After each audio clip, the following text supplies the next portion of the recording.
Hello friends, and welcome back to my channel. This channel is mainly for those of you who are preparing for real operations and who are willing to do the ATPL theory and trying to involve into the commercial aviation, no matter if it is Airbus or Boeing, but anyway, it's just for you. For those of you who would like to fly from A to B via VATSIM without proper execution of the flight, it's not for you, so you can skip this video. Only you can make a dislike button. I don't care about it, but this is mainly for those of you who are really would like to know how it is going in real life and real life procedure. So today topic is it's pre-flight procedure. What is pre-flight procedure, how we are doing the pre-flight procedure, and what's important there. And first of all, what I would like to point out is we will perform the flight from Lima Zulu India Bravo, Bratislava Airport, to Lima Zulu Kilo Zulu, which is Košice Airport, but we will not do the full flight. We just skip some parts of the flight. And I will give you the first picture. The first picture, which you can see right now, it's the picture. If you are, let's say, not smart enough or a little bit slower, just stop the video and go through this picture and try to memorize and find let's say reasonability of this picture. It is so-called areas of responsibility. Be aware of the fact that the most of the companies, we are talking about Boeing 737, most of the companies, the captain is on the ground, pilot flying, and the first officer is on the ground, pilot monitoring. Okay, so this is the first part. The second part is the pre-flight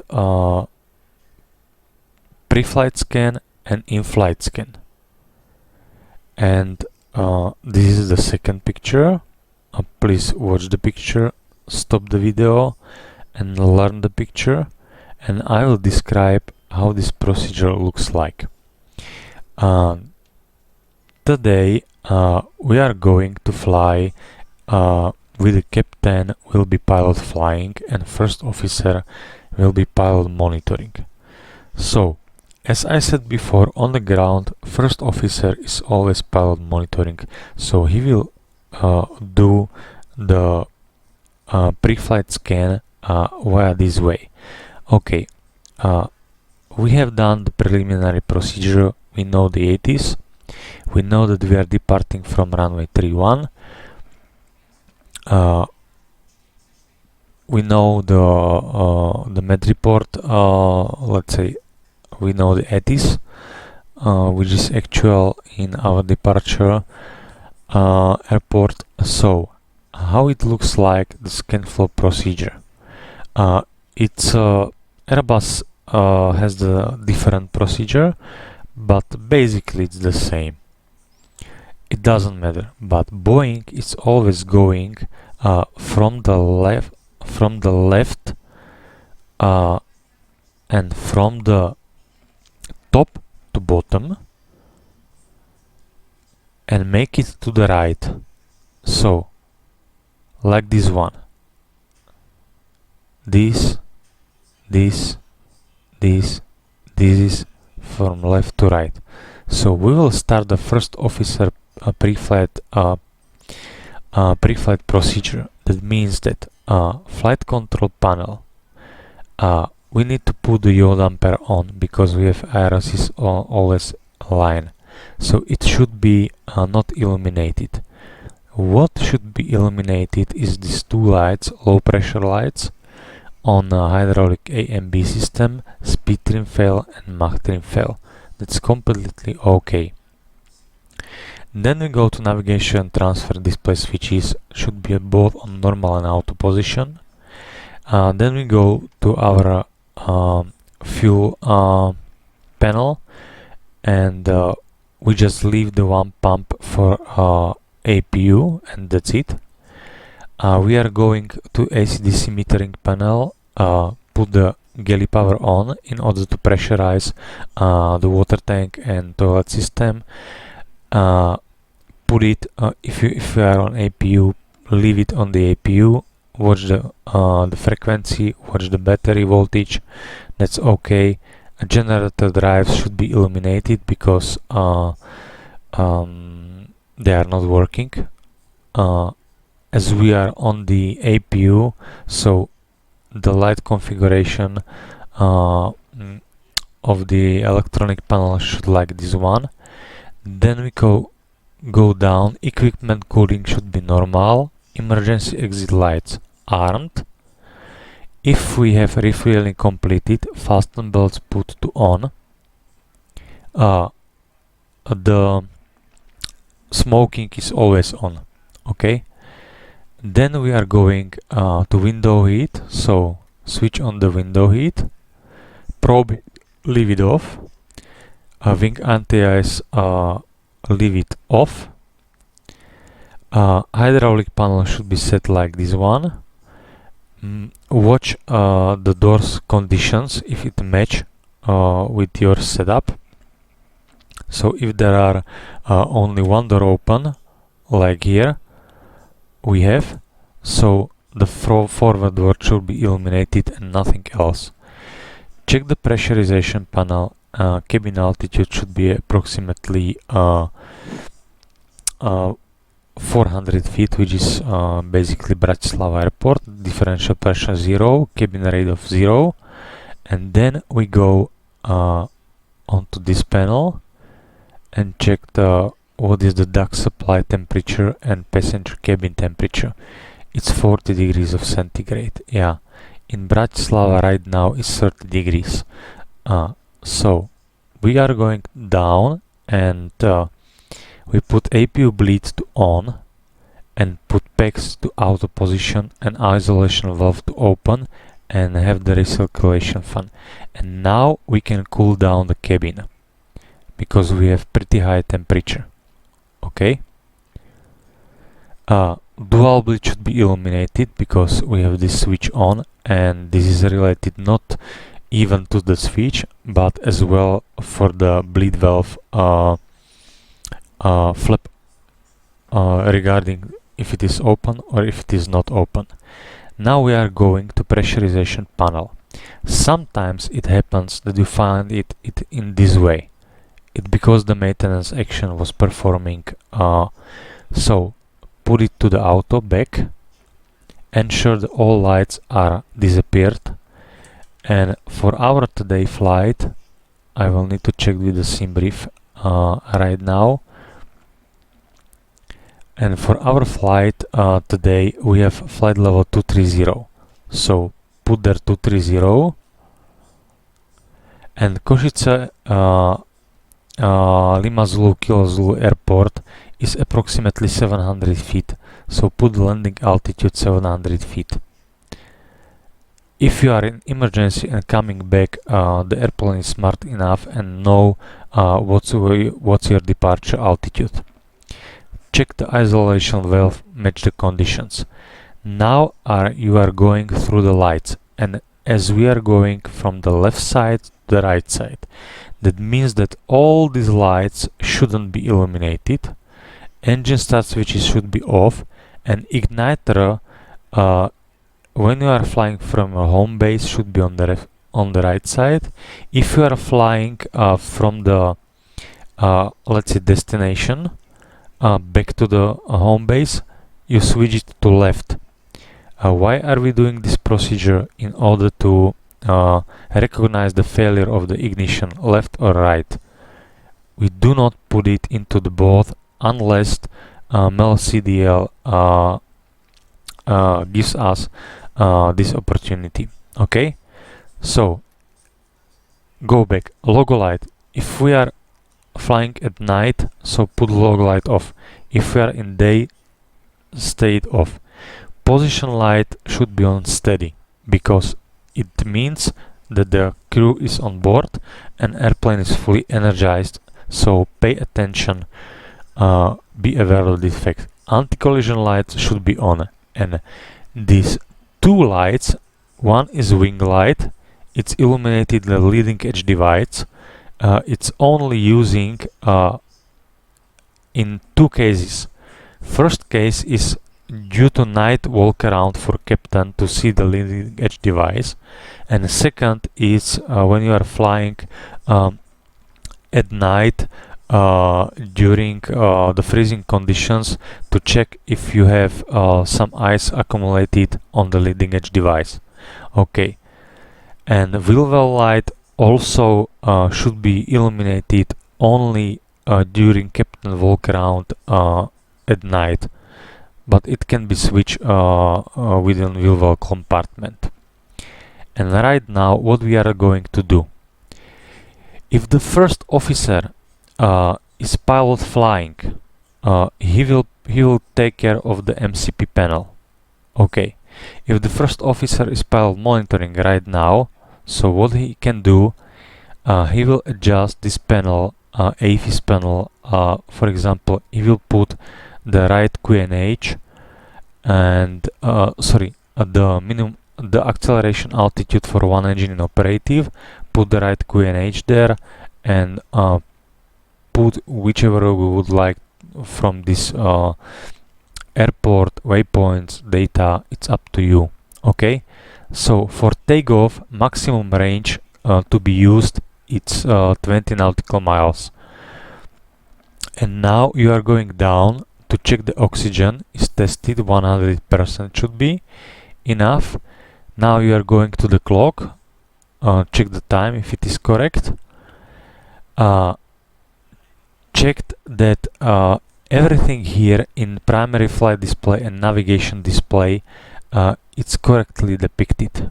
Okay, it's very important to leave it like this, because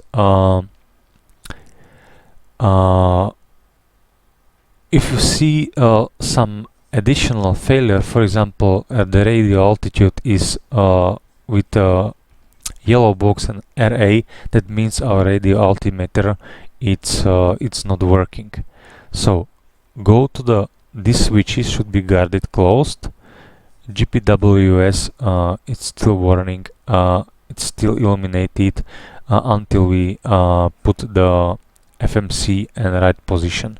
Then go here, check all the lights over here. This shouldn't be illuminated, and we should have the brake pressure within the green band. If it is not, and alert the ground maintenance personnel that you are energized the fuel pump of engine number 2. And as you can see, the pressure come rising, and we have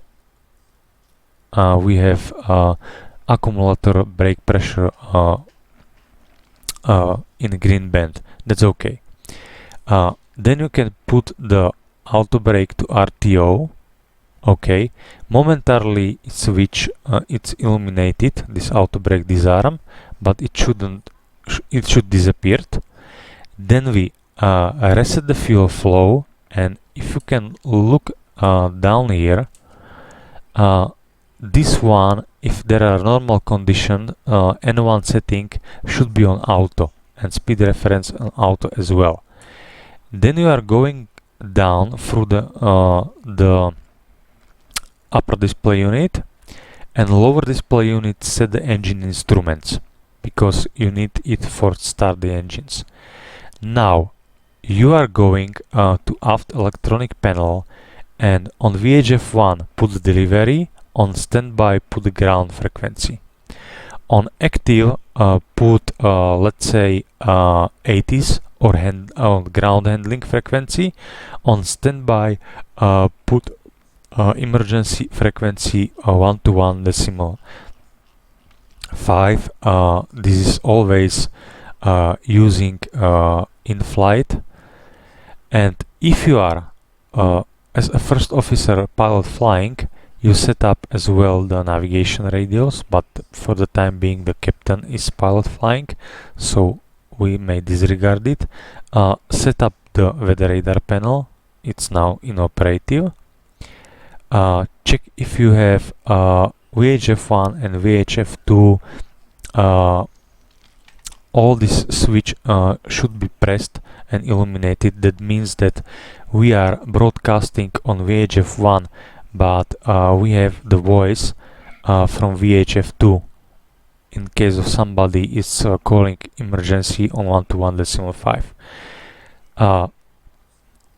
Then we are going to a transponder and basically put it off, squad mode 2000, and who is flying, that's ATC is there. So if there is captain flying, it should be on 1. If the first officer is flying, it should be on 2.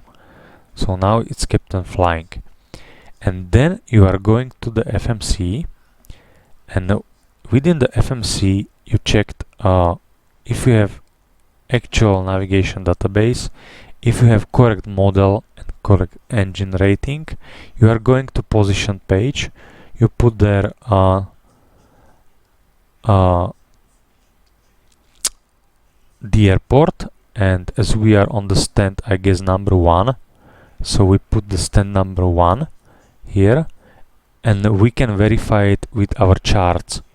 Okay, and if we verify with the chart, set the position,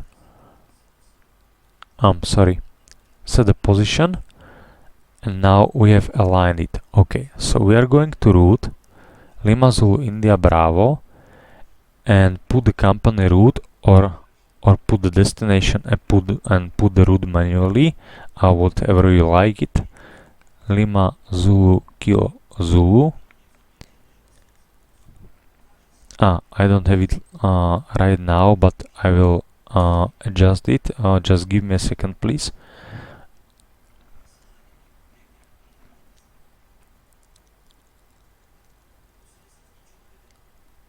Okay, so now it should work.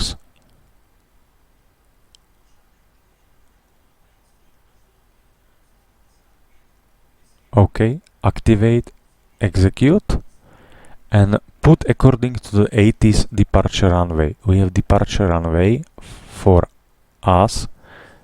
We are going via Nitra, November India Tango. So departure for us is runway 31 and November India Tango 1 Alpha departure. Execute. Okay, then we are going to put the, this is not flight number. Yes, it is written flight number, but this is the ATC call sign, and it goes from here to here, and from here it is going to your ATC services. So if you put their flight number, they have in radar air traffic controller wrong information, because they have flight number, not your call sign. Our call sign for today is Echo Sierra Kilo 101. That's it. We are going to performance initialization page, and now we watch into our flight plan, and we have flight level 230. That's okay. We put there a cruise wind. What is the cruise wind? The cruise wind is 14022.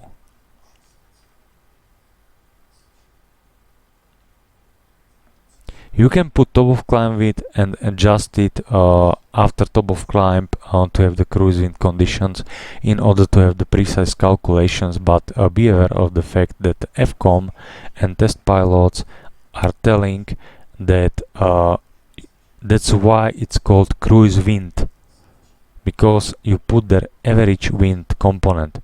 If you put top of climb wind, you have more precise information, but it has negligible effect, believe me.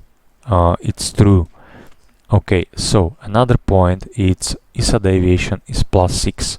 That means that in our cruising level we should have -24 degrees of centigrade. We put the transition altitude, which is 10,000 feet right now. Okay, and now we put the cost index.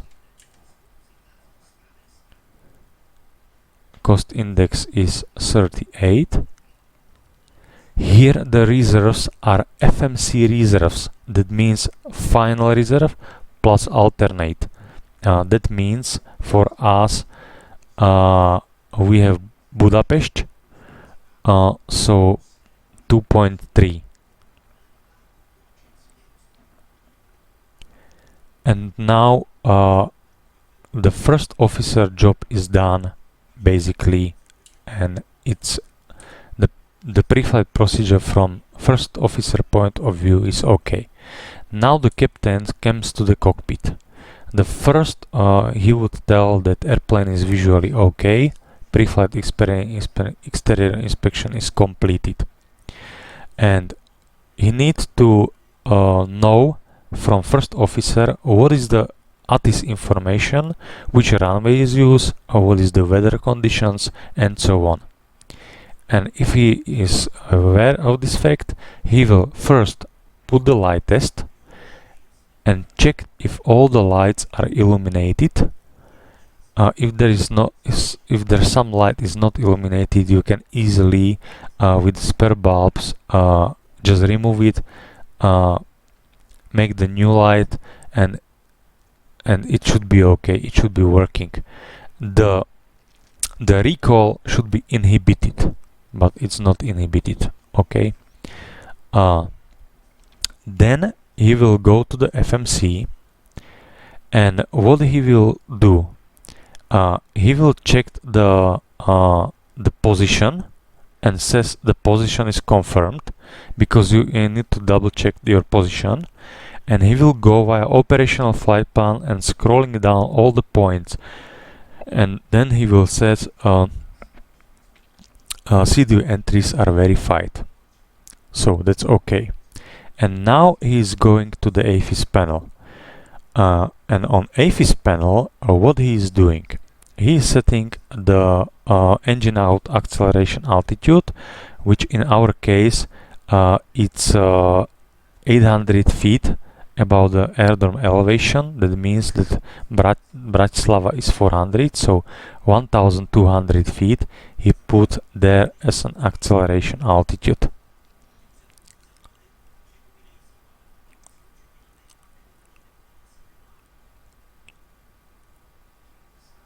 So we will wait just a little bit. So we have approximately 1200. It doesn't matter if there is 1012. It's really not important. Then he set proper QNH 1018, and then he will continue with the with the MCP, because he is pilot flying. So what he will do? He will put the flight directors, and the first is master, and the second is the slave. If there is a pilot flying first officer, he put the first this one and this one, okay? But as the captain is pilot flying, so we leave the first one, master on captain side, slave on first officer side. Then he will go through the charts, and now we have Lima Zulu India Bravo Airport. we know that we are going Nitra 10, I guess it was departure. No.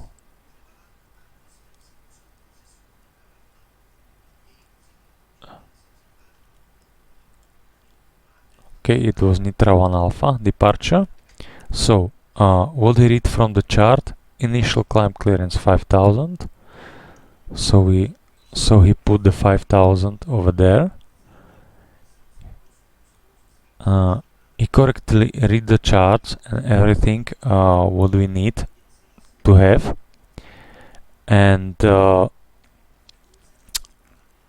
as we are climbing from runway 31 or departing from runway 31, so he put 310 heading, runway heading, okay.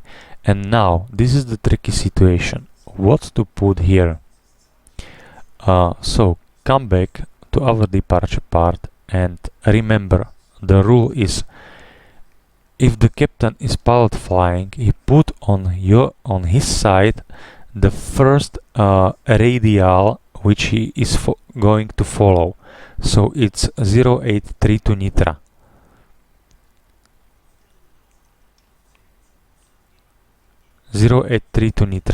Okay, and then he will go to approach, as we know that we are the approach runway is runway 310 as well. So he put 310 over here. Okay, so that's MCP set. This 310 ILS is a backup in case of emergency. Now he is going and checking the oxygen. Once again, everything here, lights over here. Pull the standby artificial horizon. He will check the speed brakes are stalled, flaps are up, thrust levers closed, revers are closed, parking brake ensure is set, must be set. Okay, start levers cut off, stop trim switch is in normal position, and now he is going to put the radio navigation aid. So as we said before that we are departing via Nitra 1 Alpha, so in this case he will put the on active side Nitra 116.5. Okay, and as well put 116.5 right over here, but he will go and in case of relanding we are going to use the ILS DME, which is on frequency 110.7. So put 110.7 on standby, but on this side it's on active side. And now you can see the relation. You have the curve for this particular departure, the first radial, which is 083, and now setting is active on this VOR. As a backup on pilot monitoring side, it will be for a relanding runway 31, so final course 31, and on active side the ILS frequency, and as a backup frequency we can put either Nitra VOR, or we can put there as the go around procedure Janovce VOR 110.8. Okay, and then we are going again to the SID and check it if we have any NDBs which are usable for our departure. It's not available for us. Okay, so in this case, to have some backup, so put, for example, for relanding of runway 31, the NDB of Stefanik South, which is 330 Oscar Bravo, 330 Oscar Bravo, and second should be Barca Bravo 438. Okay.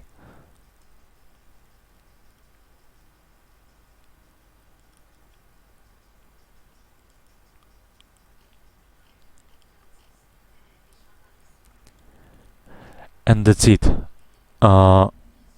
We have everything prepared and pre-selected. If you would like to be precise, so put VOR on AFIS panel and you can see you have the green light, and if it can happen in real life that suddenly your LNAV disappeared, and right now you know you see the green lights and you have to follow it via SID. So this was from the captain side. Okay, so this was the pre-flight procedure, how it looks like in real life. Then I will skip this video and put it into the taxi phase. Okay.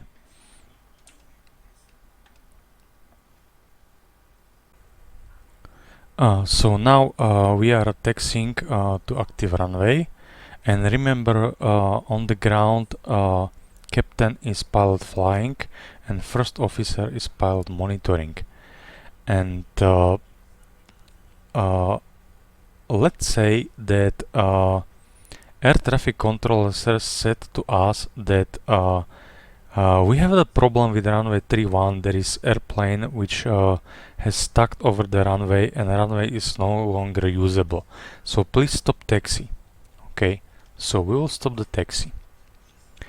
And the air traffic controller tells us that hey guys, runway 31 is not usable anymore. You have to go for runway 04. So taxi via, and then you can tell the taxi routing. For example, he said taxi via Foxtrot Delta to holding point of runway 04, and you are recleared and tells you the departure for runway 04, which should be I guess this one.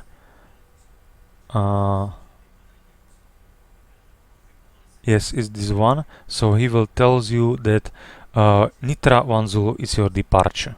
Okay, so what we are going to do? We are not standing on the right now. We are a little bit deviating from the procedure, and what we are going to do, the captain is taxiing and the first officer is recalculating all the procedure. So what he will do, first of all, he will change the departure. Okay, so he will change runway 04, Nitra 1 Zulu, execute, go to route page, takeoff page, and put via electronic flatback on runway or runway analysis, put the new V speeds, okay, for particular runway. So and he will put it into the FMC 131. What he is doing next? Okay, captain, now we have to turn to the right onto Delta. Captain, yes, okay, left side is clear. First officer tells right side is clear, everything is okay. So this is one point of thing. Another point of the thing is that he will check the chart and put another source of information, and this will be that the radial to Nitra should be now not the 083 but 078. So you put 078. Okay, so this will be the first radial, and as the runway for arrival changed from runway 31 to arrival runway 22, so he needs to check as well runway 22 ILS, and that means that he put 220 on the MCP as the backup in case of emergency relanding. So now he set up the FMC, then we will set up the CDU, and now what he is going to do, that he will pre-select another frequency which will be for runway 22 108.3. So 108.3, it's pre-selected, and as a backup for go around, he take the Janoce VOR here. But what he will need to change as well, it's this one. So that means that what he will do, he will leave the Nitra as an active, that's perfect, and change the runway, active runway frequency ILS 108.3 on the backup. And for additional, we have Oscar Kilo NDB, which is depicted Stefanik North 3901. So we will put 3901 over here.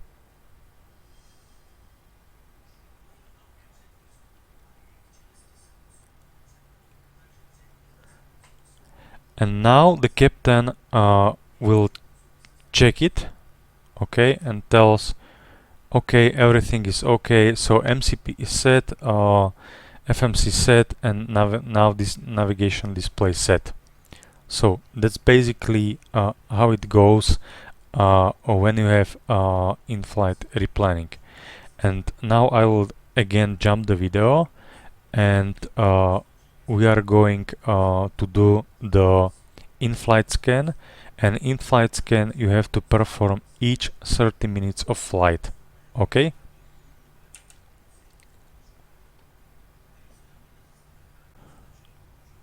And what I want to forget to set as well, the runway heading for departure, which is 040.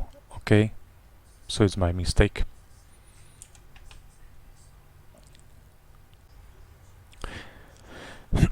Okay guys, so we are now reaching our cruising level, so that means that we have to perform the in-flight scan. An in-flight scan should be performed with the fuel and time checked at least within 30 minutes intervals. So that means that we are going again from the picture. So we are going to the overhead panel, checked everything is okay. That's not normal condition. If you are flying near the polar region, check the fuel temperature according to limitation should be to the -43, or let's say few degrees below the freezing temperature which you received with your fuel sheet, and then you can see what fuel you have on board, and then you can decide it what action to do the next. Go to overhead on the AC/DC metering panel, check the battery voltage, auxiliary battery, and check the transformer rectifiers, which converts AC power to DC power. That's okay. Check generators if it is okay, with good voltage and amperes and qualities. That's quite okay, that's perfect. Go down, go via this way. Cabin crew should be released, so fast tumble should be auto, that's quite fine. Check the window heat, probe heat, check the engine anti-ice, electrics, doors, differential pressure, cabin altitude, everything, it's okay. Check the temperature. We have now 25 degrees, so that's pretty okay. Duct pressure, your current altitude, which are you flying, your landing altitude, position of the outflow valve, no lights should be illuminated. Check the lights, and now we can see that the captain forget to switch off the landing lights. So what you can do, hey man, you forget about these lights. So we put them off and that's it. Okay, sorry man, it was my mistake. No worries, Captain. Everything is okay, everything is perfect. That's why we are performing in-flight scan. Okay, and then go to MCP 230. 230 is right over there, and we can cross-check, for example, altimeters, airspeed indicators, standby instruments, flap indication, that we have auto braking off, landing gear up and off, brake pressure, check the EGTs, check the fuel flow, check the N1, go through the engine instruments, check all quantity, oil pressure, vibrations, that's okay. Then switch to the hydraulics, check if the hydraulic is okay. When hydraulic is okay, go down through this panel, adjust the weather radar to your liking, and check if you have VHF1 and VHF2 into your headset, and if you have the on your VHF2 emergency broadcast on active, just for receiving the voice.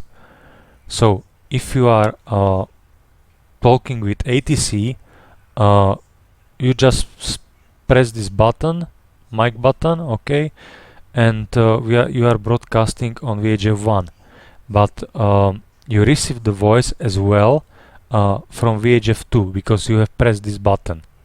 So check this one, and if you have an older airplane which may deviate with ailerons, so adjust the rudder trim, for example, or tell the captain or pilot flying, because it is his responsibility to do it, that hey man, you are flying a little bit with a roll to the right, so adjust it with the rudder. Okay, thank you man.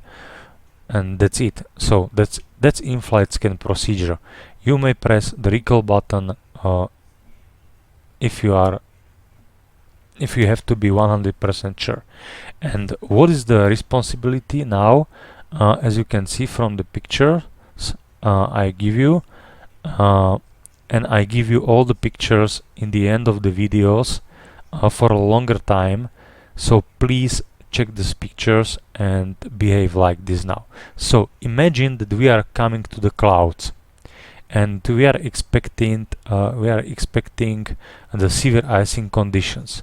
So the pilot flying is captain, and he is ordering you what to do with overhead panel and what to do with next switching right over here, because his responsibility is MCP and flying the airplane and standby instruments. So for example, as an example, okay, hey man, we are coming to the clouds, so put engine anti-ice on. So start switch is continuous, engine anti-ice on, and first officer tells engine anti-ice is on. Once we are out of the clouds, so the captain will tell, okay, we are clear of the weather, so switch off the engine anti-ice. So again, pilot monitoring, which is first officer right now, will close the engine anti-ice and put the engine start switches back to off position. So that's the pre-flight procedure and in-flight scan and areas of responsibility. I hope you like this video and learn from it. This is not valid for a single operational on VATSIM, but this is valid for as in real life, but it is just for flight simulator purposes. Okay, so thank you very much for watching and see you next time. Bye.